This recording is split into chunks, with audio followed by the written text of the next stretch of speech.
একটার দিকে আমাদের ঘরের মধ্যে সাপ, এই সাপকে ধরে আনছে। অনেক বছর ধরে সাপের খেলা দেখায়, সাপ ধরে। সাপ ধরে আমার একটা নেশা। রাসেল ভাইপার সাপ আমি নেশা দিয়ে ধরতে আছি। এখন পর্যন্ত আমি 3 বার দেখছি তাকে রাসেল ভাইপার ধরতে। প্রত্যেকটা সাপকে উনি ওনার কৌশল মতো সাপগুলোকে ধরে নিয়ে আসতেছে। কিছুক্ষণ আগেও কিন্তু আমাদেরকে একটা সাপ ধরে এনে খেলা দেখিয়েছেন। কারণ মানুষের জীবন বাঁচাইতে আসে না, যখন তখন ফোন চলে আসতেছে, উনি চলে যাচ্ছে, সাপগুলোকে উদ্ধার করে নিয়ে আসতেছে। যত রাজ্যই হোক দৈনিক মনে করেন 2টা 3টা 4টা 5টা 6টা এরকম ধরতেই আসি আর কি। এই যে হাতের এখানে, তারপরে যে এই আঙ্গুলে, হের আড়ুতে গাড়িরও গোস্ত লেগে গেছে এবং কাপড়ও চিরা লেগেছে। এই যখন যে রাসেল ভাইপার বাইরেছে, এইটাও ধরে, এটা তো অনেকটি ধরে আনছে। রাত এই যে 12টা একটার দিকে আমাদের ঘরের মধ্যে সাপ, এই সাপকে ধরে আনছে। রাত সাপ এই বাড়িওয়ালা আবার কি শিয়ালা কে আছে, সাপ আর বাইরে তারে নেই, ওই সাপ ধরিয়া তারে খাই দাঁতা লায়া এই সাপ বেগো ভরে লইছে। যখন রাতে 3টা বাজে আপনি ফোন দিবেন যে এখানে সাপ আছে, সে উঠে চলে যাবে এবং ওই সাপ ধরা পর্যন্ত সে ওইখানে মাটি খোঁড়া লাগবে, খুঁড়বে, বিভিন্ন জায়গায় তল্লাশি চালাবে, মানে সাপ সে ধরবেই। এটা তার একটা নেশায় পরিণত হয়েছে এবং ভালো লাগা থেকে, ভালোবাসা থেকে সে সাপ ধরে।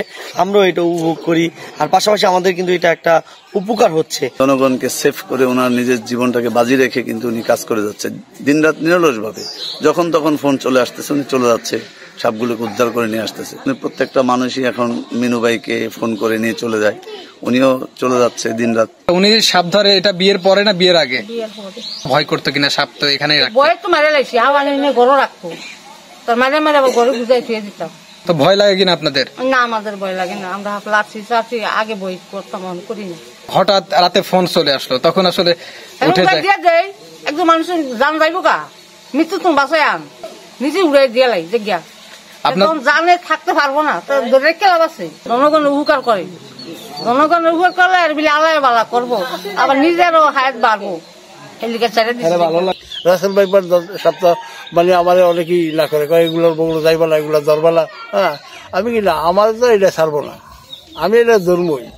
আমার সামনে পড়লে যেখানে পড়ুক এটা আমি সাইজ করবই। রাসেল ভাইপারটা মনে করেন যখন ধরতে যাই, তখন তো সে চাইবেই আমাকে ঘায়েল করার জন্য। তা আমি তো সেই ঘায়েলের সুযোগ সুবিধা তাকে দিব না, আমি তার সুযোগ সুবিধা দিই না। আমি গেই আল্লাহর রহমতে আমার যেভাবে ঠিক জানা আছে বাস ওইভাবে আমি দিলেই। মন্ত্র জাদু কিছুই নাই, তবে সাপের জ্ঞানই করলে কেমন যেমন কিছু আছে আর কি। সাপ ধরে মনে করেন আমি বাড়িতে নিয়ে আসি, বাড়িতে আনি না মনে করেন রেখা দিই। তখন মনে করেন যদি বন বিভাগের লোকে কোনো খবর পায়, তাহলে তারা এসে নেয় 2-4টা, বা কিছু মারা যায় আর না খায় থাকতে থাকতে।